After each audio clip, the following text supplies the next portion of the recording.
I started building relationships with the investor community where people were desperate for more passive income in their life. So I feel like the journey of service has been there. So I don't think of it as one asset class versus the other. I just think of it the progression of things. Welcome to the Average Joe Finances Podcast. Are you trying to get out of debt, invest, or just not sure where to start? Then this is the place for you. We discuss different ways to get out of the rat race and build your wealth. Join us on this wild ride to financial freedom. Hey, welcome back to the Average Joe Finances Podcast, everybody. I'm your host, Mike Cavaggioni, and today's guest is Martin Saenz. He's with Bequest. I'm super excited to talk to him and share what he's doing and share his story. Hey, Martin, thanks for joining me and welcome to the show. Mike, thanks for having me on, sir. Yeah, absolutely. To start things off, I have a very important question for you, and it's the same question we ask everybody that comes on the show, and we want to know more about you. So if you could share a little bit about your story, tell us who you are, what Bequest is, and who is Martin Saenz? Sure. I'm like a lot of individuals out there. Went to college, got a 4-year degree, went to business school thereafter, and really was looking for that build into corporate America, a safe, secure job, the whole thing Robert Kiyosaki talks about in Rich Dad. And what I found was corporate America was not what I thought it was going to be. And it was a lot of politics, a lot of negativity, a lot of people stepping over each other. Well, at least that was the experience I had or how I perceived it. But either way, I only had a few years of that, of the good life in me, and decided to leave corporate America. And my wife and I started a company out of the basement of our home in 2004, 2005. And that was a federal government contracting company, primarily selling museum exhibit products to the federal government, mostly DoD. And we just spent a number of years building up that business. Started buying commercial real estate in 2009 as a landlord, and we sold the company in 2013, and I started buying mortgage notes from that point. Wow. Okay. So you hit a whole bunch of wickets all at once. I'm sitting here trying to scribble these notes as fast as I can while you're talking. But yeah, so you got into the whole corporate world, right? You went to school and you're like, I'm going to go get that safe, high paying job because I worked hard and that's what I'm going to do. And then realize that, hey, this isn't really my cup of tea. This isn't the flavor I was looking for. And it was running into how very political it was and how we all know how corporate America is structured, right? And how you have to fight to get up the food chain. And it appears that was not what you wanted to do. You were more entrepreneurial mindset. And so you started your own business. The federal contracting thing has always been something that's been very interesting to me. Got to talk to somebody in depth with this at a conference I was at about a month and a half ago. And it was just very interesting how that whole process works. And one, how simple it could be if you actually put a little effort into it. There's a lot of opportunity there as well. But by doing this, I guess is that how you were able to raise the capital that you needed to get into commercial real estate? Yeah. So actually, I didn't raise any capital to get into commercial real estate. What my wife and I did is we bootstrapped for the first 3 years, getting our company off the ground. And it was a lot of painful times financially, and as well as just stress and all the other things that come with financial hardship. But the thing is, when we launched the company, we made a decision to sell to the federal government on a prime level, and we would not accept sub work or tier 2 or tier 3 work where we were working for a prime. Because when you do that, you take crumbs essentially, and you take jobs that the prime doesn't want. And so we decided we wanted that customer to be our customer, and that's the federal government. So we got a contract with the Pentagon long term, and we've done a number of jobs, exhibit projects for the Pentagon. And what we found is once we made it over that 3-year hump, we started executing on contracts. We started receiving lump sums of monies to us, and we invested all those monies into real estate. And we didn't buy a boat or a car or fancy this or that. Went and rolled it all into investments. And we were following the Kiyosaki model, who our mentor was at the time. Buy something that's going to cash flow and pay you back. So buy those cash flow assets. Now, by doing that though, so you got into commercial real estate, you said back in 2009, right? So you like in the middle of crisis that was going on in real estate. Now, do you find that this was a significant buying opportunity for you because of what had just happened? Were you guys like picking up properties, pennies on the dollar? Or like, how did that look? Yeah, I think it looked more, our focus was in buying some commercial buildings from landlords that were retiring. And they were willing to sell with seller financing and low down payments in exchange for taking a seller note where they could receive an annuity play for themselves. So where they could have an assurance that for the next 20 years, 15 years, or what have you, they're going to receive monthly income from myself. This is going to fuel their retirement. And so that was a target of mine to focus on that type of scenario versus parameters with a particular type of real estate asset. So we bought both residential and commercial as a result. Yeah, so I was going to ask that. So you said you were buying these properties from retiring landlords, which works out really well when you're able to get these properties seller financed. One, because there's not much that you have to put into it yourself going into that. But two, the benefit to the person that's selling it to you is now they're getting this guaranteed check for the next 20 years or so, and they don't have to worry about the tenants' toilets or termites, or 3Ts. Yeah.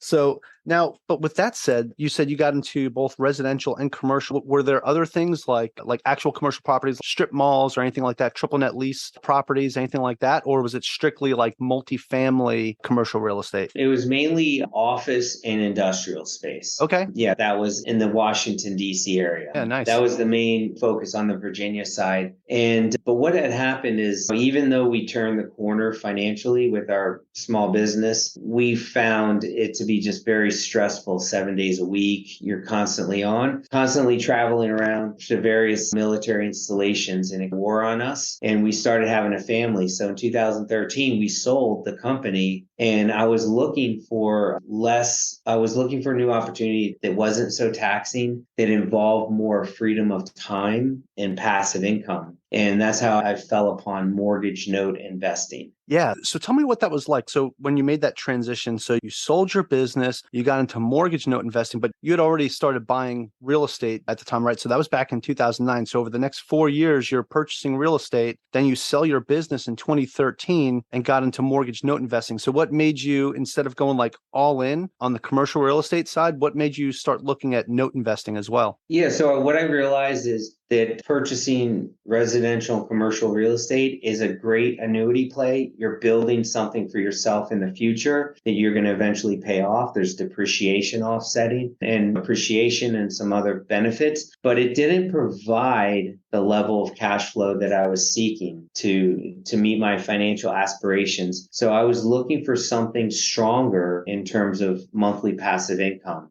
So that's how I landed on mortgage note investing. And I knew that in conjunction with landlording would get me to where I was looking to go. Okay, so that's very interesting. So how does mortgage note investing, how is that cash flowing higher than, let's say, an apartment complex? Yeah, absolutely. What the business model is this. So we go out, we purchase pools of mortgages from banks or other hedge funds that are distressed. So that's how the primary model out of the gate. So if homeowner owed $100,000 on their mortgage and they hadn't made a payment in 4 or 5 years, we could buy that mortgage for, let's say at the time, 20 cents on the dollar. So $20,000. And then we could get with the homeowner, and then we would do a loan modification at par for that mortgage loan. And the whole idea was that to help avoid foreclosure and displacement of the family, we would do everything in our power to go and work out a loan modification that would keep them in their home and then create a win-win for us, in that it would create a 20 or 30-year cash flow stream for myself at the time, and then now our company that we run. Yeah, wow, that's fantastic. Yeah, when I was sitting here thinking about, okay, how is this going to cash flow more than a multifamily asset when you're buying these notes? But when you sit here and you think about, you're literally getting these mortgages for pennies on the dollar versus what you're paying for a commercial multifamily property. You go buy a $100,000 mortgage at $20,000. That's pretty good. And so there's a couple good things about this too, because now you're in a situation where you're actually able to help these people that are in a distressed situation too. And I don't think people really think too much about that side of it. And you're not only are you able to build something that's beneficial to yourself financially, but at the same time, you're financially helping out some people that are in some pretty tough situations. And by doing that, it alleviates a lot of that negative connotations on real estate investors. But this is the side that people don't see too much of. And I like to highlight things like that when it gets brought up, because these are the things that people need to see that real estate investors do. And it's not just about going out and investing and making a penny for yourself. It's also about the service that you provide to other people. Right away, when you're talking about, hey, we go back and we try to work out a loan modification to make this work for them so they're not getting foreclosed on and losing their home, that right there speaks volumes to what you're doing just in general, right? Because you could easily buy that mortgage and let that thing fall out. And now, boom, you just acquired another property because they foreclosed, right? And your focus is to help them not get to that point. So I just want to say I appreciate that side of things, Martin. So that's pretty awesome. Yeah, you have a lot of flexibility with when you acquire a mortgage. You assume all the rights and responsibilities of the original lender, and you can take that and you can understand what the homeowner, where they are today, what they can afford, and give them a plan that's sustainable. And when you do that, when you show that level of compassion and you build those deep-rooted relationships, you actually find that you're providing that service, but you're also increasing the likelihood that they maintain their payments on time because of that relationship that's built. And whereas they don't have that other relationship with other lenders or creditors that they owe money with. Yeah, that's a great point. That really is. So now, other side of that too, the beneficial side to you as an investor, right? Now you're not dealing with those 3 T's when it comes to that property because you're just holding the note, right? So they're not paying rent to you. They're paying their mortgage payment. They are responsible for everything that they do within that home, right? When you think about it, that's a great way to make a really good return without having to worry about some of that CapEx that you worry about in the multifamily space, right? Yeah, absolutely. Deferred maintenance with landlord moratoriums. The list goes on. We don't have a lot of those challenges on our side. Now, we have other regulatory challenges. We want to make sure we're in compliance. We're registered with the states we need to be registered in. So there's a lot that we do adhere to from a compliance standpoint because there are a lot of nuances with the industry. But at the end of the day, if you're set up like a business and you're doing everything that you are supposed to be doing and you're treating people fairly, and then you're running a good business and things will go well for you. Yeah, I love that. So now on your own personal journey for you and your family, once you started having children and everything, that's what put things into perspective for you, that you said, hey, I need to figure out a way to increase my cash flow and be home more and sell this business with the government contracting, right? How much of an impact did having a family when you started having children, how much of an impact did that have on your decision to make that shift? There was really 3 factors at that point. One was I got burnt out. When you're dealing with the government, it's very easy to get burnt out. Oh, I know.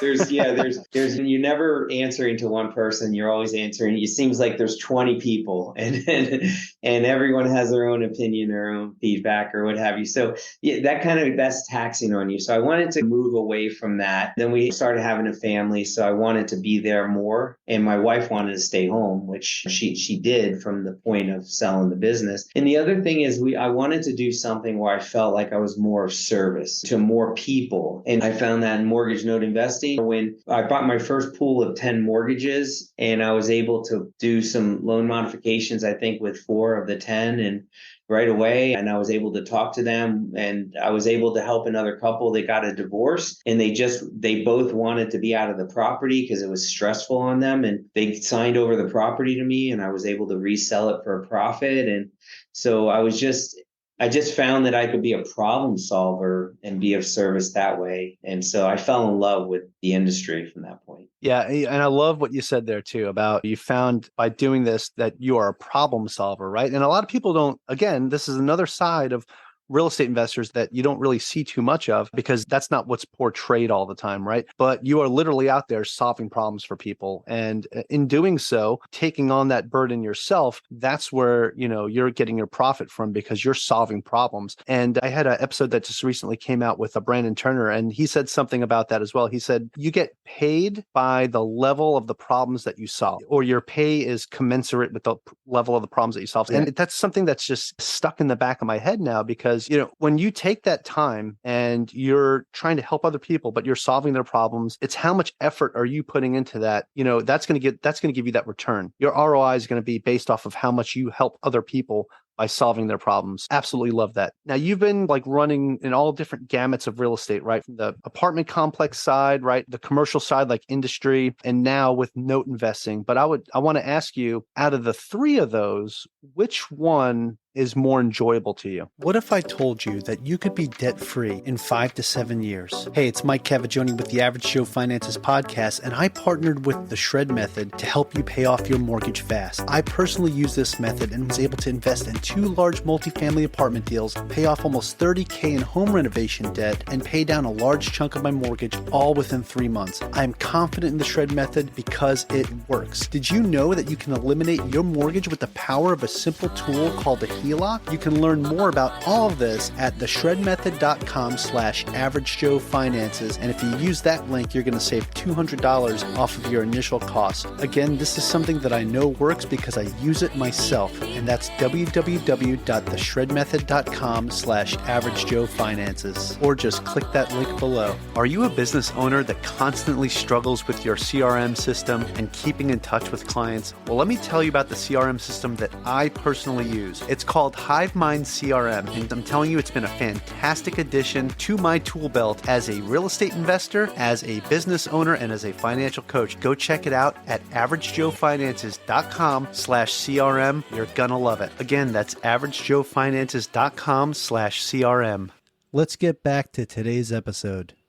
Yeah, I would just have to say mortgage note investing has been my passion. So I've written 3 books on mortgage note investing and 1 book on cash flow investing. And what I learned is that the industry is very fragmented and a lot of people have a lot of different practices. And there's a lot of hedge funds out there that just buy mortgages just to foreclose on the properties. So that's like their whole thing, is just to get it to the auction block as quick as possible. And when I was putting systems together over the years, I realized there was 4 phases to note investing. 1 being sourcing, then due diligence, then asset management, and portfolio management. So I started to get into system building, and I started to express those systems in those books that I've written. And then I started speaking at various industry conferences. I found a new level of service. So I was first serving the homeowners, which we're still doing today. We have a few thousand mortgages we own. And then I was serving the community of people that wanted to learn more about this industry from the perspective of how I do things and how our company does things. And then 2020, we opened up our first income fund that pays investors out monthly passive income at 9% annually. And so I started building relationships with the investor community where people were desperate for more passive income in their life. So I feel like the journey of service has been there. So I don't think of it as one asset class versus the other. I just think of it the progression of things. Yeah, that's a great point. And as you progress as well, so there's also those different phases where, when you started this off to now where you've written books about it and you speak about it and you teach other people, you're creating like another section of problem solvers, right? You're creating another group of problem solvers that are going out there and helping people the same way that you did. So again, that's another act of service right there as well, by showing other people how to do it. So that's fantastic. So actually, can you tell me what's the name of your books? Yeah, Note Investing Made Easier, Real Estate Note Investing Mentorship, Note Investing Fundamentals, which really speaks to the small business owner, Cash Flow Dojo. And way back, I wrote Secrets to Winning Government Contracts. So I like putting my ideas and business philosophies and practices down on paper. I haven't been able to write a book in a few years because we're blowing up at the seams.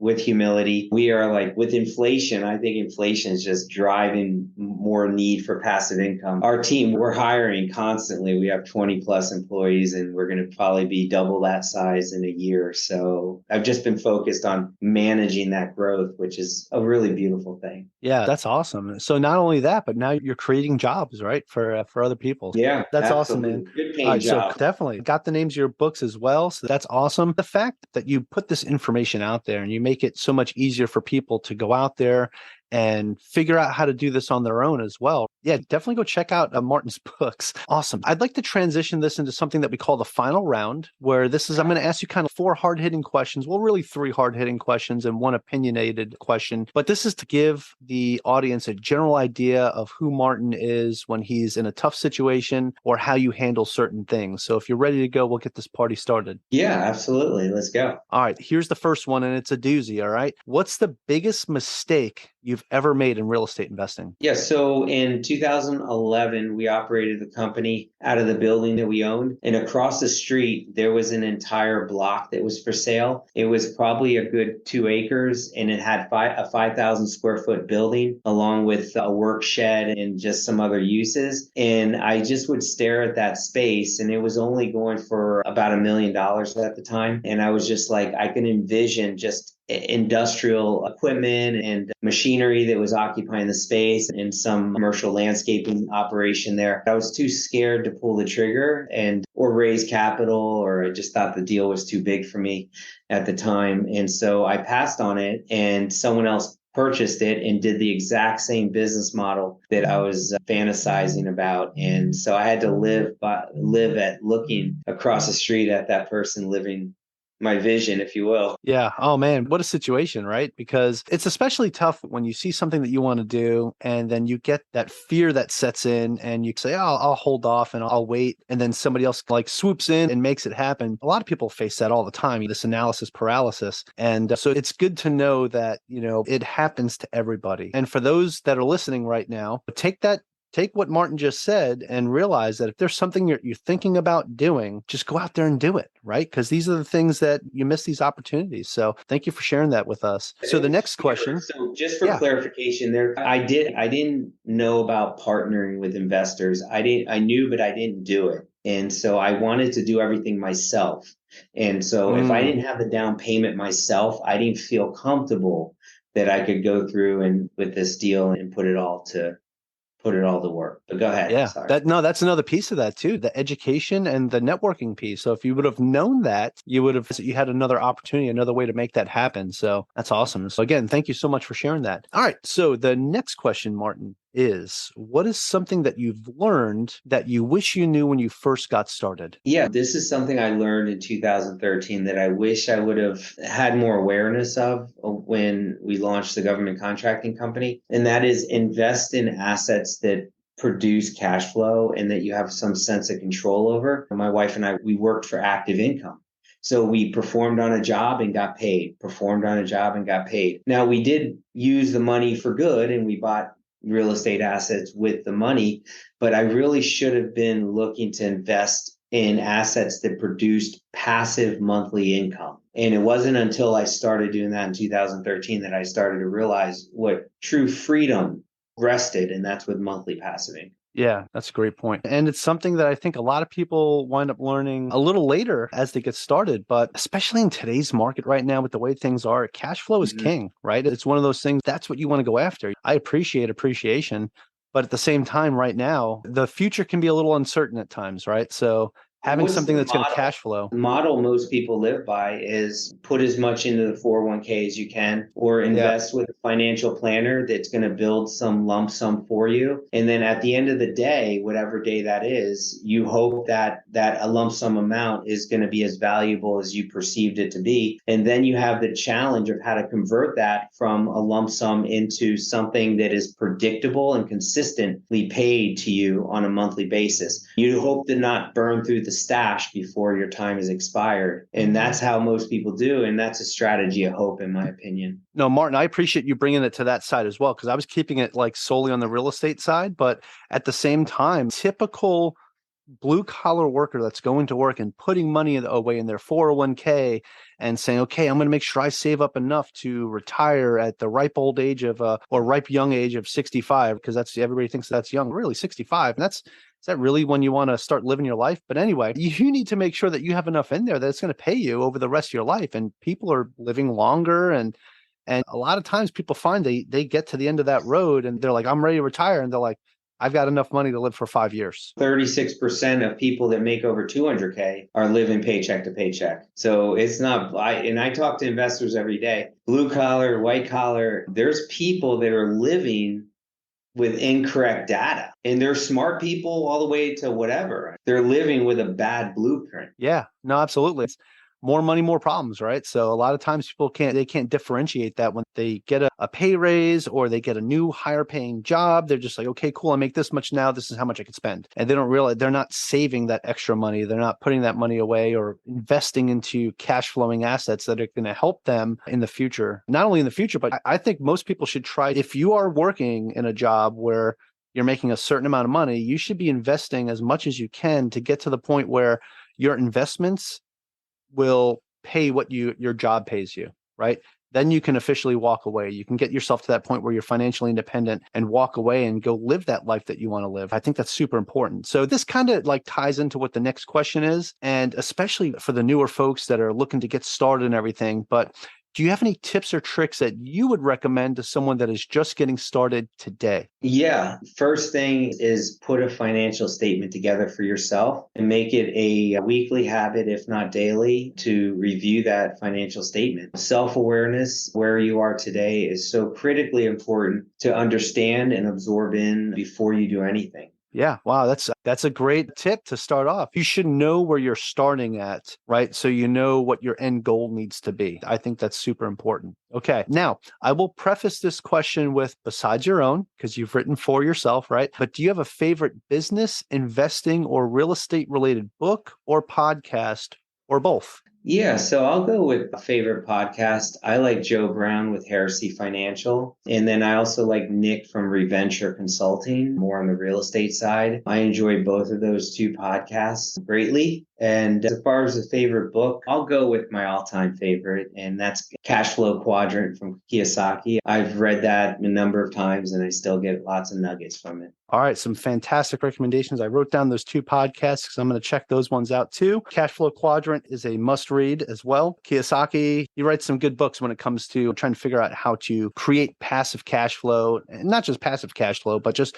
create cash flow in general and how to make it happen, right? And invest your money in assets that are going to pay you. To put your dollars to work, don't work for your dollars.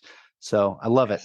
Now, that is it for the final round, but I do have one more question for you, Martin, and this is the most important question of all, because for the people that are listening right now, they said, I really like Martin's story, how he built up from when he started his own government contracting business to getting into commercial real estate to now doing this note investing. And there's some people here that are like, I'm interested in that and I want to learn more. So if you could, can you share more information, or where can people find more information about you? Do you have a website, social media, anything that they can follow if they want to learn more about you or Bequest? Yeah, you can go to bqfunds.com, bqfunds.com, or you can send me an email, martin@bqfunds.com.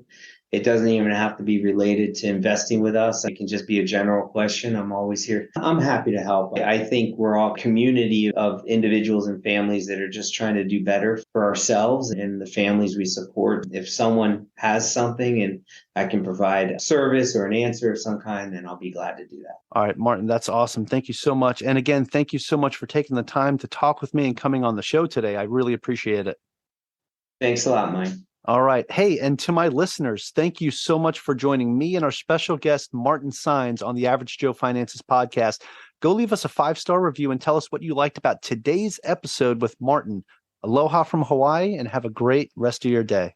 Thank you for making it to the end of this episode. Greatly appreciate you being here with me today on the Average Joe Finances podcast. If you haven't done so yet, make this the episode that you go leave us a 5-star rating or subscribe to our YouTube channel. The Average Joe Finances podcast is for informational and entertainment purposes only. Have an outstanding day.